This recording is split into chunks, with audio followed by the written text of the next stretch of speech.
everybody, thank you so much for coming back to another video. And in today's video, we're going to be talking about A Nightmare on Elm Street 4, The Dream Master. And I am once again joined by my friend Blacktastic Media. Big thanks to him for being in another video. But this time he wanted to do something a little bit differently. So we're not going to be actually seeing him this time around. He actually just wanted to do an audio-only review for his portion of the video. So we will be hearing from him in just a little bit. But a big thanks to him for being in this video. Definitely appreciate it. You guys can find the link to his channel down below. And let's get into this movie. So here we are with the fourth installment into the Freddy Krueger saga. And I'll go ahead and start this off right now by saying that this for me is probably one of my least favorite films in the franchise. I don't hate it, I don't think it's a terrible movie, but by no means is it anywhere near the highs that this series would have. This series has definitely had some really big highs and some very low lows. So yeah, I'm definitely interested in talking a lot more about those worst films in the franchise, but this one for me is just kind of middle of the road, just kind of bland. It doesn't feel like it has too much to it that makes it incredibly memorable. Now I should say that this is coming from somebody who didn't grow up when these movies were coming out, but I've seen these movies multiple times, but I hadn't seen them in many years. And just in this past week alone, I just binged through essentially the entire series. Anything that I hadn't watched already at this point, I just binged it on the last week, with certain days being packed with multiple viewings of different Freddy Krueger movies. So it's all really fresh in the mind right now, and the ones that really stood out, and those that didn't, just didn't. And this was just one of those. This one for me just kind of lacked those characters that you actually care for. And when you come to slasher films like this, for the most part, all you really care about is the antagonist. You care about the killer. That's really what it's all about, the killer and the kills. So what I will start out with is my positives, and without a doubt, Robert Englund as Freddy Krueger. I mean, he's fantastic as the character. He looks incredible as the character. The makeup and the special effects on Freddy Krueger, as well as the kills and the various things that go on in this film, specifically a big third act moment where they kill Freddy. Yeah, I think that they do a great job with the special effects. There's something to that 80s charm, the visuals, that I do thoroughly enjoy. But it's the story and the characters in this movie that I found to be pretty bland. I felt like by the end of the movie, I just didn't care much for the characters and the story. And since these films, I think more so than some other slasher films, are a little bit more character driven as far as the main characters, you would hope that they would be a little bit stronger. But yeah, this one for me, after the third film, was a bit of a disappointment. If you guys have seen my reviews for the other ones, you already know that I love the first one, I like the second one, I love the third one, and this was probably the first time in my binge for this series of videos that I kind of felt disappointed. I felt a little bit bored while watching it. Now, like I mentioned, the biggest positives are Robert Englund as Freddy Krueger and the visuals of this film. So there's definitely a lot about the kills and the gore and the makeup effects and all that I do thoroughly enjoy. So I'll go ahead and say, without a doubt, my biggest praise is that. But beyond that, I found this film to just be a little bit dry, and let's get a little bit into the story. The first 20 to 30 minutes of this movie is something I just definitely do not enjoy.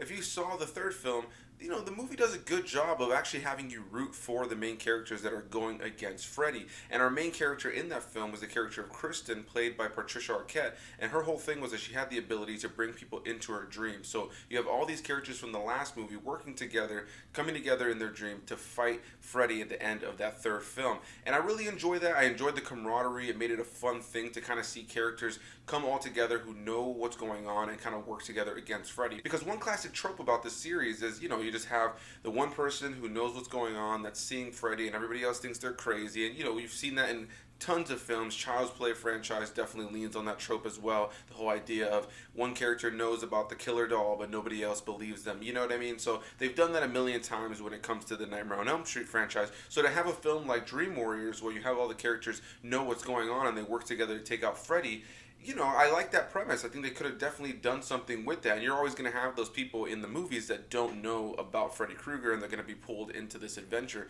But the movie literally starts off, I think, slapping the ending of the third film right in the face. At the end of the third film, we had some characters from that film survive. Most notably, Kristen, played by Patricia Arquette, as well as the character of Joey and the character of Kincaid. The black dude from the third film survived, which was not a very common thing in 80s horror, sadly. And right out of the gate, in this movie, the first kill is the black guy who survived the last film. I feel like they just brought back the characters from the third film just to kind of like get rid of loose ends, and I feel like it was just kind of made for a cheap opening to this film. At the beginning of the film, we're reintroduced to the character of Kristen, except this time around she's played by the actress Tuesday Knight. Patricia Arquette didn't want to come back to play the role because she was offered some more dramatic roles, which I can understand from an actor's perspective. However, I think that it just kind of made the film feel bland right out of the gate. Tuesday Night does not play her all that well. I thought she was just okay. I wasn't really crazy about her as Kristen, especially since I was binging the series. It was just something that was taken out of it for me, especially since Patricia Arquette was such a big part of the third film. And I also mentioned that Joey's in this film as well, but yeah, the first 20 to 30 minutes literally just kills off the main characters that survived the last film just to move on with these new characters in this film that are just going to be more fodder for Freddy Krueger. And I just thought that was a cheap opening to have the characters that survived the last film not even really have anything to do with the story and then die. They just die. They're just the first people to be picked off. And the real reason they did that was so that Kristen could transfer her power of bringing people into her dreams to the new character that's going to be the protagonist for the fourth and fifth film named Alice. And when you're watching the film, in no way, shape, or form does it seem like Alice is going to be the main character. Without a doubt, it seems like Kristen is going to be the main character with this new actress. So you're trying to sell yourself on that. But yeah, they spend like the first 20 to 30 minutes with Kristen, and then she ends up dying. She transfers her power, which makes no sense, over to Alice. And now Alice is involuntarily bringing people into her dreams for Freddy, and that's essentially what this movie is all about. And she has to learn to harness his power and kind of fight Freddy. And you know, there's elements about this film that I enjoy. I think the finale, especially when they destroy Freddy, is really cool. The special effects there are really, really well done. But the fact that they open this movie with just essentially just reintroducing us to these characters, one of them being a recast, just to kill them off so that you can transfer the power to one of the other kids, it felt cheap to me. It feels like the first 20, 30 minutes of this movie are whack, and they literally essentially piss on the whole idea at the end of the third film. At the end of the third film, they find out that the only way to defeat Freddy Krueger is to put his bones into hollowed ground. So they end up having to get holy water, and they end up digging a grave for him in this junkyard with his bones, and you know, that's how he's defeated. And so technically, that should be it, right? But like all of these slasher films, they find some sort of bullshit way to bring back Freddy. So that part, I won't really give it a big negative for, because there's no way you can enjoy slasher films without having some sense of self-awareness for this franchise. They know that these slasher films are silly, and you kind of have to lean into the cheese when it comes to how they're resurrected. It's always some bullshit way that they're resurrected. But yeah, literally he's resurrected by this dog named Jason, which is a funny nod to, you know, the other killer, Jason.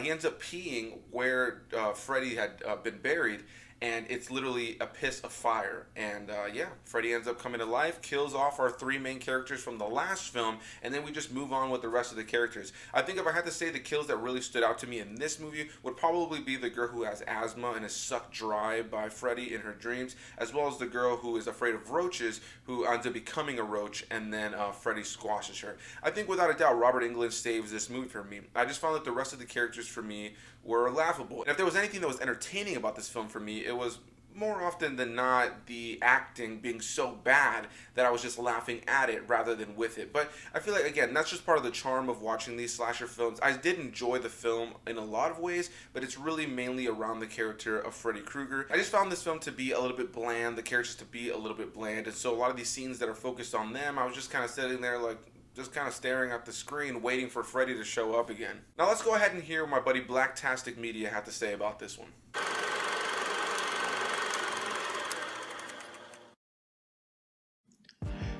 Yo, what's up? It's your boy from Blacktastic Media, here to do another collab with my main man, Anthony A. Perez. My man hit me up Instagram messaging saying, yo, you down? I'm like, Nightmare on Elm Street Part 4? The Dream Master? Yo, I am down. Man, I remember this movie. Me and my cousin Steve went opening night. This is back in 1988. That was a great year. The Lakers and the Dodgers both were world champions. Oh, let's fast forward to 2020. The Lakers and the Dodgers are both world champions. I like that, man. Like Terrence Howard would say, yo, I like that, man. I digress. Let's go back. Opening night, Nightmare on Elm Street, Part 4. Me and my cousin went to State Theater in Sacramento, California to see this movie. Packed house. Everybody was waiting for this movie because, let's face it, Part 3 was off the chain. Dream Warriors was a great movie. In fact, it's my favorite my second favorite. Part 1 is my favorite. That movie was just incredible. Then part 3. Then my next favorite is this one that we're talking about right now. Part 4, Dream Master. And this movie opens up, and I have to say, this movie had my attention from jump. And the cool thing about this movie, the marketing was heavy right before this movie came out. They even had him like James Bond. Yeah, Freddy's like James Bond.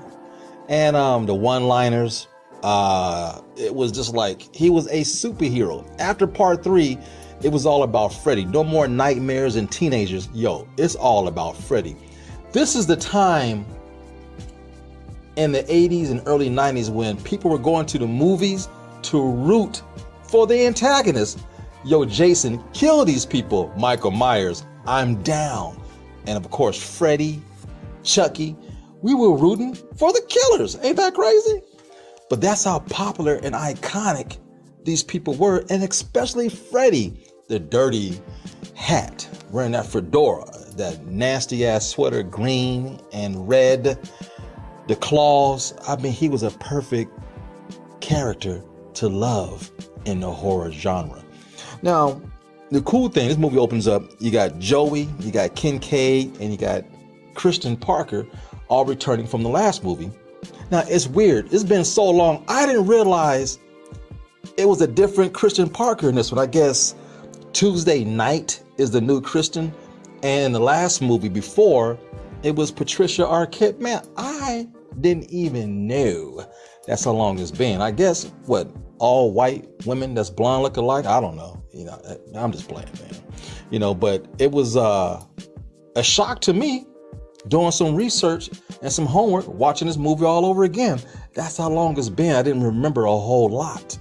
So that happens a lot with Star Trek movies and Star Wars and horror movies. A character returning might be a whole different actor or actress. Well, Kincaid dies early, and no spoilers. Yeah, there are spoilers. This movie's old as hell. If you ain't seen it, that's your problem. Kincaid goes out, the first one to die. He wakes up in a dream. He's in a junkyard from the last movie. His dog Jason pisses on the ground, and it's a flaming fire torch coming out of his little pink penis. The ground opens up, and Freddy is coming back to life. But this is good old-fashioned practical effects. His bones come together. His flesh is coming together over the bones. You have his heart and lungs and organs coming to life. It was a really cool scene. The kill was kind of weak. He stabbed the man in the stomach 3 times. It was lackluster. Joey, the guy that didn't talk much, he dies. He's having nasty dreams and thoughts of this woman on this poster. He's sleeping on a waterbed, and this woman is swimming in the water. He ends up in the waterbed with the woman, and of course, it turns into Freddy and kills his ass, and he's floating underwater in a waterbed. Great scene, great kill. Then he introduced to these new people. Alice, she's the new protagonist. Real cute chick. Her eyes are like really light green, blue. They're so beautiful that she looks blind in this movie. That's how pretty her eyes are. She has a brother, and this dude is into karate. That shit is hilarious. They could have left that shit out. They introduced to some more characters. The other black chick, token black chick. And yeah, in this movie, the 2 black people that's in it die. That was a trope back in the 80s. Brothers and sisters didn't make it through movies. Yeah, dead, man. Fucking dead. Then there's Debbie, the hot chick with the big hair. Very athletic. Her and Alice work at this diner. But I have to say, this movie is not really scary. Creepy, yeah. Interesting, yeah. Entertaining, hell yeah. But the kills, man, this movie has some really good ones and some really weak ones. Now, when Debbie got killed, this is the exercise chick, the workout broad. She's pumping weights, and Freddy pushes them weights down so hard, breaks her goddamn elbows. Oh my God, I remember cringing in the movie going, God damn, everybody was screaming and hollering. Then she had this fear of bugs and roaches because she used to kill them and yell and Homegirl turns into a giant roach, ends up in a roach motel, and Freddy squeezes that sucker and she's gone. The token black chick has an asthma problem, falls asleep in class. Freddy kills her by sucking her face. She has some big ass lips though. She was pretty as hell. But sucked her face till she dried up, died. Karate Man got his ass whooped by an invisible Freddy Krueger. That shit was stupid. And our girl Kristen Parker from the last movie, who survived, gets killed in this one. Sends that broad to hell to burn. She had a incredible death, and boy, she got fucked up. Then Alice is the new protagonist. Her and the guy that she has a crush on are running around trying to kill Freddy, and she gets caught in a loop. And pretty interesting, man. You know, Renny Harlin is the director of this movie. I thought he did a really good job. At the time, he was one of my favorite directors. He did Die Hard 2. He did Cliffhanger. He has a way of moving that camera that's very entertaining. So the movie wasn't scary, but it was very action-packed and very entertaining. I would give Renny Harlin that as a director for this movie. And boy, yeah, they kill Freddy. They kill him in a really, really cool way. He got all these souls inside of his body. And I forgot to mention, Alice inherited Kristen Parker's powers to pull people into her dreams and stuff. You know, that part was kind of stupid, but you know, I bought it. It was cool. And there's a scene where all these souls are coming out of Freddy. You got all these heads and arms coming out of his body, the back of his head. Man, the practical effects in this movie are just stunning, incredible. And there was a scene with and they're eating some pizza, or they have some pizza, and they got let's call it the soul pizza. Every meatball is somebody's head. And of course, Freddy stabbed one of the meatballs and ate that sucker while he was yelling and screaming. That shit was crazy. This movie, man, you went home thinking about all the death scenes, because that was crazy, except for that one invisible Freddy beating up Karate Man. That shit was stupid. His damn claw hand comes flying across the room and stabs him in the stomach. Rumor has it they ran out of budget, so they had to do what they had to do with that scene, because I guess they already filmed the funeral scene and they had to do it. They should have left that shit out. It was dumb. But overall, this movie took me back. I really like this movie. It's definitely the third favorite for me in the series. Love 1, love 3, really, really like this one. 2, I like better than 5. Freddy's dead. We won't ever bring that shit up again. The New Nightmare. When I seen it in theater, I thought it was good. When I watched it recently, it wasn't very good. But yeah, so the last good one is this one right here, Dream Master Part 4. But with that, I say I'ma hand the microphone over to my main man, Anthony A. Perez, your homie.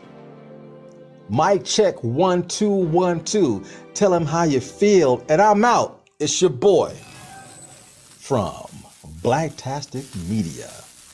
Peace. A big thanks once again to Blacktastic for being in another video. I definitely appreciate you being in this video, my friend. Yeah, man, this is exactly why I like doing these collabs, is because you have this, experience with this film from growing up, and you have this nostalgia for the film, and you're able to add a little bit more to this review than I'm able to, because I'm looking at it from a different lens.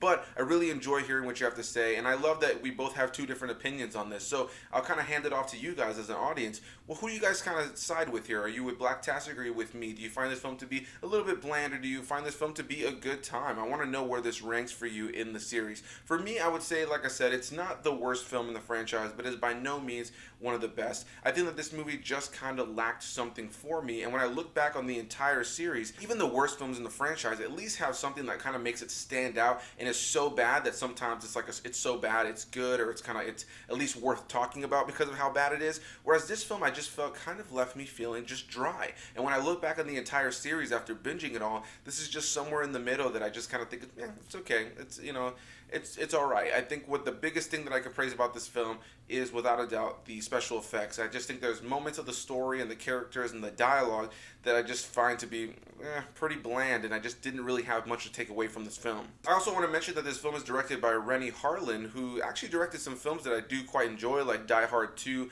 and Deep Blue Sea. So yeah, this film feels nothing like those films, and I just think that there's just something in the script and in the acting that I just found to be, I don't know, just it didn't really have that charm for me that the other films have. Even some of the worst films in the franchise still have this element of a charm that you can kind of laugh at it with. But this one for me just kind of had me looking at the screen kind of stale-faced, and when it was over, I was just kind of like, all right, let me move on with my day. That's about it. So yeah, I don't have a lot more to say on this back end of the review. I think I said a majority of what I wanted to say in the first part. Robert Englund as Freddy, fantastic. The kills, good time. But I will say that outside of those kills that I mentioned that stood out to me, I found a lot of the kills in this film to be fairly generic. When you look at those first three films, there are a lot of kills that really stand out, especially in the third film. And I just found this one to kind of be generic. The first kill in the film that's done on Kincaid, the guy who survived the last film, yeah, literally he just gets stabbed in the stomach. That's it, you know, and you know, you would think, okay, well, that's Freddy Krueger's thing. He's got the gloves with the blades on him, so why wouldn't he just stab somebody in the stomach? But if you've seen this series, you know that he has all these really elaborate kills that he does. And since he's like a dream monster, dream demon, you know, he has the ability to kill people in really exciting and very interesting ways, which we do see with things like the asthma one, or, you know, the girl turning into a roach. Like, those elements definitely lean into what I enjoy about Freddy Krueger. But yeah, you know, watching a lot of the kills in this movie, it was just kind of cheesy. You have the really whack element of like Alice's brother in this movie who does karate, and it's incredibly cheesy. It's almost like they were trying to like ride the hype of Karate Kid. I don't even know if Karate Kid was out at the time this movie came out. But yeah, guys, that's going to be my thoughts on the fourth installment in the Freddy Krueger saga. Yeah, you know, kind of just a lackluster one in the franchise for me. Not really one that I'm clamoring to revisit, but whenever I do binge this series again, it won't be the worst one to watch. I think without a doubt the worst one in this series is the sixth film, Freddy's Dead, The Final Nightmare. I mean, that movie is atrocious, but we're going to talk about that when I get to that one. So a big thanks to you guys for watching. A big thanks to Blacktastic for being in this video. The description box down below will have the link to Blacktastic's channel. Definitely go give him some love. Comment your thoughts. What do you think about this movie? Do you like this movie? Do you not like this movie? Subscribe if you guys have not already done so, and I'll see you guys in the next one. Bye-bye.